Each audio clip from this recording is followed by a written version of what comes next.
Remember back to the first section of the course, when we first talked about genetics. We learned then that sexual reproduction involves the production of what we called haploid gametes through the process of meiosis. These were the sperm that are produced by males and eggs that are produced by females. And we also learned that when sexual reproduction occurs, these gametes come together to form a diploid zygote.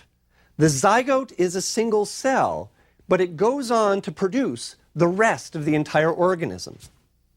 The question we're going to begin to address today is, how do you get from a single-celled zygote to a complete organism?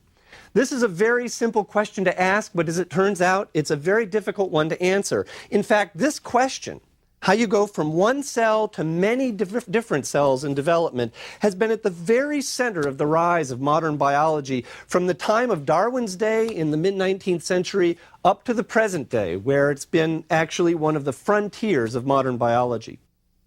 Now, I want you to think of the magnitude of this problem. A vertebrate animal like ourselves may be composed of as many as 10 to the 14th cells. That's 100 trillion different cells. Now, these different cells are all specialized, or can be specialized, into maybe hundreds of different types. I mean, not every one of those cells is different, but there are hundreds of different types of cells in your body. Each of those types of cells can have a unique role to play in the functioning of the whole organism. Furthermore, these various kinds of cells must occur in the right proportions and also be found in the right positions in an organism. Just look for yourself. Look for yourself in the mirror, just for a second. Without even knowing anything formal about anatomy, you can hardly help but marvel at the intricacy of your own structure, and what you might guess about the complex arrangement of cells, tissues, and organs that are arranged underneath your skin. What's truly marvelous about all this complex, substantial structure is that it arises from a single cell formed when a sperm and an egg fuse. Today we're going to begin a series of lectures on development. We'll begin in this lecture by first considering the general issues we need to explore, the fundamental issues that we need to address to understand how development proceeds. Our goal today will be to provide an overview of what must be involved when an organism develops to serve as kind of a roadmap for the material that follows. Then, starting in the next lecture, we'll look in some detail at the basic patterns of development in animals and the key mechanisms involved in producing a complex multicellular organism from a single fertilized egg. As we'll see, there are many questions that still need to be answered in this very exciting and dynamic field of research. Well, development really presents us with two broad questions that we need to address, or I might say two puzzles we need to solve. The first puzzle concerns the question of diversity. All organisms, multicellular organisms, start from a single cell. And by and large, these cells that they start from all look pretty much the same. Yet, the zygotes from different species, of course, develop into radically different kinds of organisms, as diverse as oak trees and earthworms or sea urchins and giraffes. And more astonishing, as I pointed out, within each of these kinds of organisms, there are many, many different kinds of cells, each performing different functions and each occurring in different proportions and different positions in that organism. We start with a single cell of one kind and end up with as many as 1 trillion cells of hundreds of different kinds, all in the right place. So the question is this: how does this diversity, both the diversity we observe between species and, more importantly, the diversity we observe within a single species, arise from a single unformed, or single uniform, I should say, cell? Now, the second puzzle concerns the question of consistency. And this is really the flip side of the coin. Each time the zygote of a particular species develops into an organism, it comes up with more or less the same result every time. That's to say, things go wrong in development relatively rarely. In spite of all of this complexity, an organism more or less will turn out the same each time. Now, of course, each individual of a particular species will be slightly different, but what's more important and more remarkable, really, is that they're all mostly the same. So this leads us really to the second question, which is how is this consistency in development maintained? That is, what ensures that we get the same outcome each time? The answers to both of these questions, that is, how we get diversity and how we get consistency, must involve some set of developmental mechanisms. So the most fundamental question we need to address is this: what dictates the way that single cell can turn into many different kinds of cells, all in the right place, in the right numbers? Actually, it was the Greek philosopher Aristotle, who contributed much to our modern thinking in biology, who actually originally proposed that organisms must develop from a uniform single cell, a cell that has no structure. We refer to this idea today as epigenesis. Now, epigenesis implies that there must be some way to create diversity from something that has no inherent structure. Aristotle himself wasn't particularly concerned with the details of how that could occur because he was just sort of interested in the philosophy of this. So the complexities weren't really a problem, but there are complexities that we need to consider. And in fact, later on, people began to ask, how is this possible? How can you get an organism coming out of a single cell? An alternative view we call preformation.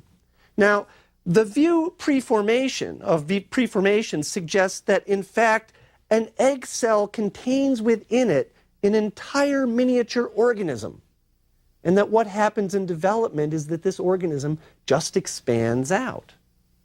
Now, the idea of preformation is in some ways easier to accept because it doesn't require us to posit any special mechanisms or mysterious forces that create diverse parts out of a uniform start.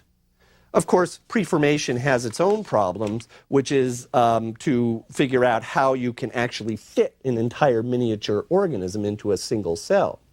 Actually, early on, really before the 18th century or so, that wasn't much of a problem for scientists because they didn't understand the structure of cells. It was really only in the 19th century when what we call today cell theory arose. Cell theory being the idea that all living organisms are composed of discrete cells.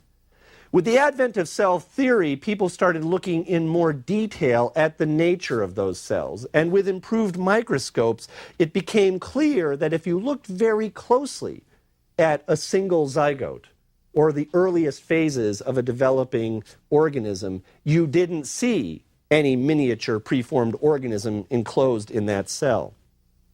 For example, in the 1760s, a famous German microscopist named Caspar Friedrich Wolff described the development of chick embryos in some detail. And he was able to show that parts of the chick, for example, the intestine, would emerge de novo from nothing out of other parts of the organism, of the developing embryo, that didn't have any structure and that, in fact, weren't found in the adult anywhere. So, for example, a sheet of tissue that was a uniform sheet would bend around and close in on itself, Wolff saw, to form the gut. And so this kind of evidence showed that somehow structure did arise as organisms developed. And it was this kind of evidence that ultimately ruled out the theory of preformation. Now, I'll add that preformationists hung on for quite some time because they could always claim that you didn't really describe the structure in enough detail to see what must have been there. The microscope wasn't really good enough to be able to see the organism that must be enclosed. But by the time that the 19th century moved on, most people realized from detailed embryological studies being studies of different kinds of organisms as they're developing by a group of scientists that we would call embryologists. They realized from these studies that the emergence of structure must somehow involve mechanisms to create new structures where none existed before, not to simply unfold pre-existing structures, as the preformationists would argue. Of course, the acceptance of this epigenetic hypothesis brought the fundamental question of development into focus. And that is, as we said before, how can a single uniform cell turn into many different kinds of cells?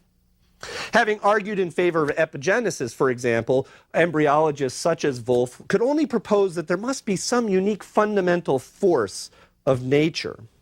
Actually, Wolff called this force in English translation the essential force, which is a pretty vague term. And he argued that this must be some natural force that might be analogous to a natural force like gravity or magnetism, which back then weren't completely understood. Just a force that you knew existed because it acted on nature. And in this case, the essential force would be some unknown or undescribed force that was acting on developing organisms to create structure. As I said, a pretty vague idea. Now, as biologists in the later part of the 19th century, in the early part of the 20th century, began to understand in more detail how cells worked, that is, as cell biology began to develop as a science. And especially as they began to understand how cells divided through the process of mitosis, and also began to understand the fundamentals of genetics, the idea of some vague essential force was quickly replaced by proposals for specific mechanisms that could account both for the diversity and consistency of development. So what I want to do now is to consider what these mechanisms could be. Or to put it another way, I want to ask what are the factors that could possibly control the development of an organism? Well, given what we've learned so far earlier in the course, we might think that the answer to this question is pretty simple. And that is that development must be controlled by genes. Well, the earliest embryologists didn't know anything about genes, of course, or really understand genetics, but we know today that different zygotes of different species must have different genes. They have different genomes. And so it seems pretty reasonable to us, at least, that differences in these genomes must be responsible in some way for the diversity of development of different species, and further, that an organism's genes are what directs development so that a particular species always comes out the same way. The emergence of structure must have something to do with the information stored in the genome. That can't be disputed. Genes code for proteins, as we've learned. Proteins are what determine the structure and function of a cell, and therefore you could imagine that the proteins coded for these genes must determine the way that cells come out in different patterns. But this has to be an incomplete answer. As we'll see, genes by themselves can't account for all aspects of development. Why not? Why is it obvious that genes alone can't determine the outcome of development? Well, there are many reasons that could be given, but the most obvious one comes from the observation that the development of multicellular organisms doesn't simply lead to a large group of identical cells. The single cell we start out with has a given set of genes. And when cells divide, we know from our earlier discussions that their genes are accurately copied and transmitted to the daughter cells. If genes were all that were responsible for controlling development, then why wouldn't every daughter cell produced as a zygote develops into many cells, why wouldn't all of these daughter cells be exactly the same, given that they all have identical sets of genes? Well, okay, you'd say we understand also from a few lectures ago that genes can be turned on and off. In other words, different cells can express different genes. But the question then just moves a step backwards, and it becomes what ultimately is responsible for determining which genes in a cell are expressed. Clearly, something other than the genes themselves must be responsible for the differences, I should say, something other than the genes in a particular cell must be responsible for the differences that arise among cells in the development of multicellular organisms. That is, there has to be something that's external to that zygote's genome that must determine the pattern in which genes are turned on and off.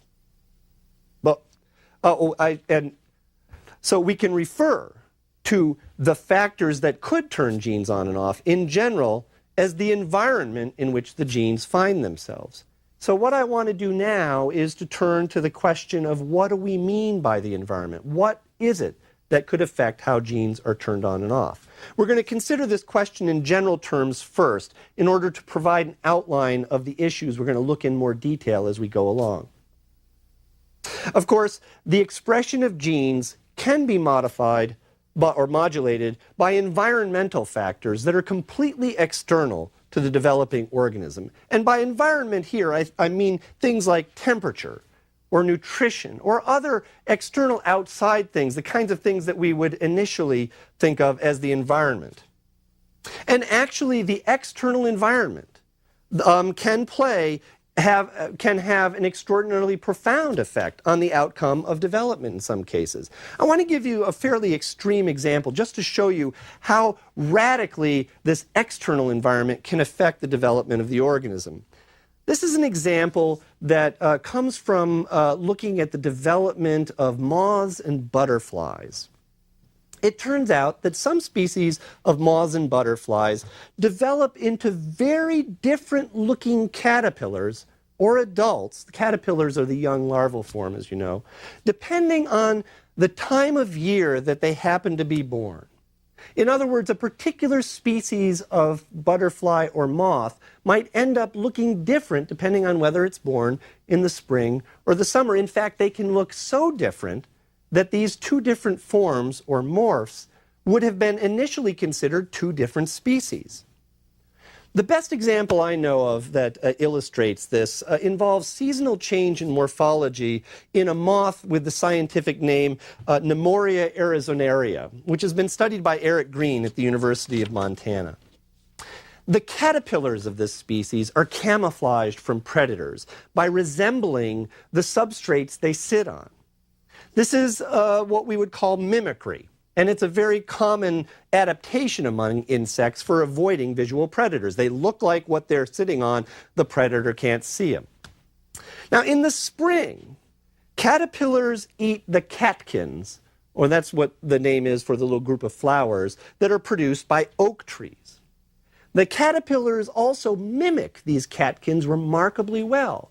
If you looked at an oak tree and it had a Nemoria on it, you might actually mistake one of the caterpillars for a little flowering stalk. It's a remarkable mimicry. Later in the summer, however, this same species of caterpillar looks completely different. Instead of looking like the catkin of the oak tree, it looks like a little stem or branch. Again, quite remarkably well camouflaged. Now, this is adaptive because early on in the spring, when the trees are flowering, they're covered with catkins. But in the summer, the catkins are gone. And so a caterpillar that looked like a catkin would be standing out. Well, Eric Green was able to show that it's what the caterpillar eats that turns it into one form or another. And specifically, he was able to show that early on in the spring, the caterpillars are actually eating the catkins. But later, when the catkins are gone, they start eating oak leaves. And there's a chemical in the oak leaves that changes the developmental program of the caterpillar and ends up giving it a completely different morphology. Now, in most cases, the external environment has a much less profound effect on the development of an organism, but these cases of what we would call adaptive phenotypic plasticity make the case well that environmental factors can have a profound effect in general on the way that genes influence development. Now, there's two other kinds of what I'll call, in quotes, environmental factors that also can express the genes of a developing organism. Unlike the external environments, like the chemicals that these caterpillars were eating or temperature and so forth, these environmental factors refer to things that are actually internal to the organism, even though they're external to the organism's genes. The first crucial set of environmental factors that plays a central role in development are the cellular contents of the fertilized egg. That is, the contents of the female gamete. As we'll see in more detail later, the control of the earliest stages of development in many animals is exerted almost entirely by the existing contents of the egg that gets fertilized, not the genes that are found in that egg. These contents that are put in by the mother include an extensive amount of messenger RNA, that is transcription of the mother's DNA that is then put into the egg, and also a number of proteins, again, produced by the mother and put into the egg. These stored factors that are contributed by the mother we call cytoplasmic determinants. Determinants because they will determine the behavior of that cell. I'll also call them maternal determinants from time to time because they're necessarily from the mother. We'll see how it's the mother's genome, not the offspring's own genes, that control the first few critical steps in development. And in fact, at this time, the genome of the zygote itself plays little or no role. Now, the second set of crucial environmental factors, environment internal to the organism, that influence development comes from interactions among cells. This kind of cell-cell interaction, involving the kind of cellular signaling that we discussed just a few lectures ago, becomes especially important in later phases of development, as cells become increasingly specialized and as they assume their proper positions and numbers in the maturing organism. As a growing organism begins to develop different kinds of cells in different positions, these cells will start signaling to each other, and a cell will respond to these signals depending on where it finds itself relative to the other cells. In other words, it might get a certain set of signals if it's in one place in the organism because the cells around it are sending that particular signal, but if the cell finds itself in a different place in the developing organism, it'll get a different set of signals because it's surrounded by different kinds of cells. In this way, cells begin to influence each other's developmental fate, or to put it another way, the adjacent cells to a developing cell will be sending signals that will determine which genes get turned on and off in that particular cell. The take-home message here is that the emergence of a complex organism through development is not just due to the genetic blueprint, that is, the genes found in the organism's own genome, but also to the environment that those genes find themselves that influence the expression of that blueprint. And this environment not only includes what we would normally think of as sort of the external environment, such as temperature or other things that the organism finds itself developing within, it also includes the intracellular environment that the cell's DNA finds itself in. Those are the cytoplasmic determinants that are packed into the zygote by the mother, and also the extracellular environment formed by other cells surrounding a developing cell. Well, now that we have a framework for thinking about the factors that control development, let's next outline what it is that needs to be controlled. In other words, what are the kinds of mechanisms that we're going to have to consider in order to understand the development of a single cell into countless different cells in different kinds and different places, of different kinds and different places? Now, again, if you think of a complex organism such as ourselves or the caterpillar I discussed earlier, you might think that there must be an extensive list of mechanisms that are responsible for coming up with all of this complex, diverse cell types and morphology. But in fact, and fortunately for us, we can boil the answer down into just sort of three main sets of processes. So let me list those for you now. The first process is simply cell division.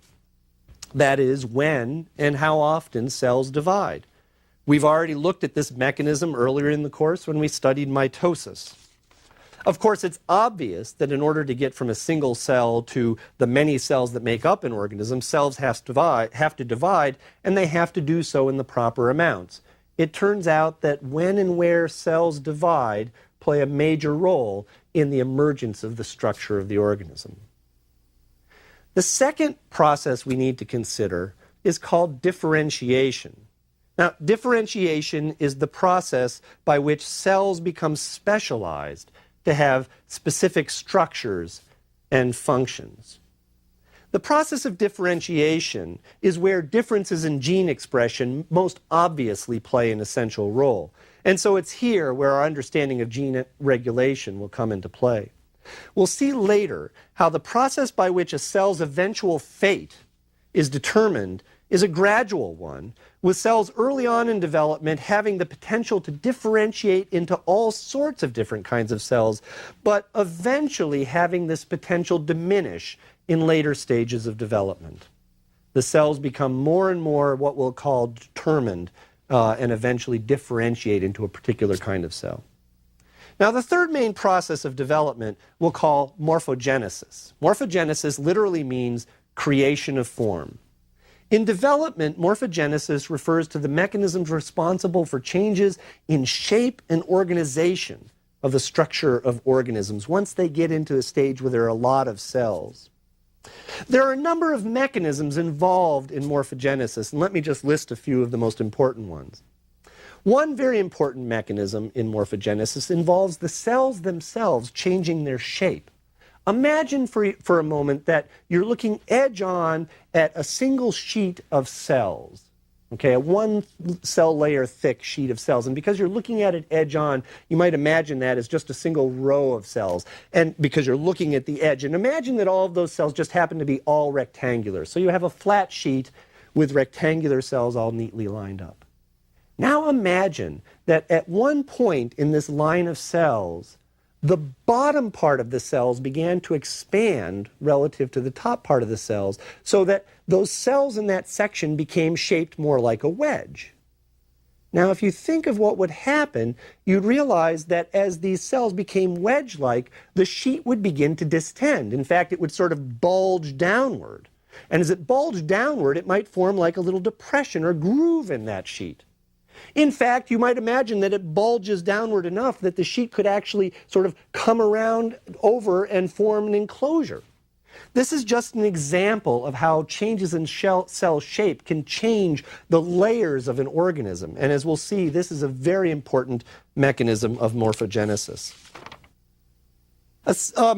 Another mechanism that's very important involves the actual movement of cells. Cells move about extensively during development. They literally get up and crawl. They do this by sending out cellular protrusions that reach out and then drag the rest of the cell along behind it, much the same way that a single-celled amoeba, which you might have looked at under a microscope sometime, crawls around. Actually, there are what we call glycoproteins on the surfaces of the cell. Remember, glycoproteins, we've learned, are proteins that have had a sugar part added to them. These glycoproteins serve as cell adhesion molecules that help the cells to stick to each other as they move about. And furthermore, different cells will have different kinds of glycoproteins that recognize each other. Remember, when we talked about protein trafficking, we learned that glycoproteins can serve as membrane recognition mechanisms. So on the outside of the cell, these glycoproteins, which we generally call cell adhesion molecules, make sure that cells only attach to and stick to the right kind of cell, or a particular kind of cell. Meaning that when cells are moving about, they can use these cell adhesion molecules as essentially pathways to follow. Now, a final mechanism involved in morphogenesis that I want to mention briefly involves the fact that some cells in a developing organism are simply pre-programmed to die. This is a process that we call apoptosis, or programmed cell death. This so-called programmed cell death is important, for example, in creating the spaces between our fingers and toes. When our hand first develops, there's a continuous sheet of tissue, webbing really, that is extending between all of our fingers. But at some point in development, the cells that are in the middle get a message that tells them to simply die. And when they die, their death carves out the shape of the spaces between our fingers. Well, not surprisingly, the details of how an organism develops from an egg to the rest of a fully developed organism varies greatly from species to species. There's one more point I want to make, though, about development in general before we move on to the specifics. And that is, early on in development, the organism has to develop the basic axes of its body plan. For example, if you consider a developing plant, there is an inherent axis that we would call the root to shoot axis, the down to up axis. And the different parts of the plant develop differently according whether they're in roots or up in shoots. In animals, The most fundamental asymmetry established is along what we call the head-to-tail axis, or more formally, the anterior to posterior axis, which sets up the development of structures that are more head-like versus structures that are more tail-like. Well, now that we've laid out some of the general issues in development that we have to consider, we can begin to look in more detail at the mechanisms that lead to the development of complex organisms. For the sake of time, we're going to focus the remainder of our discussion of development on animals, beginning with a description of how a zygote gets transformed first into a ball of cells and then into a more complex structure. And this is the story that we'll pick up with next time.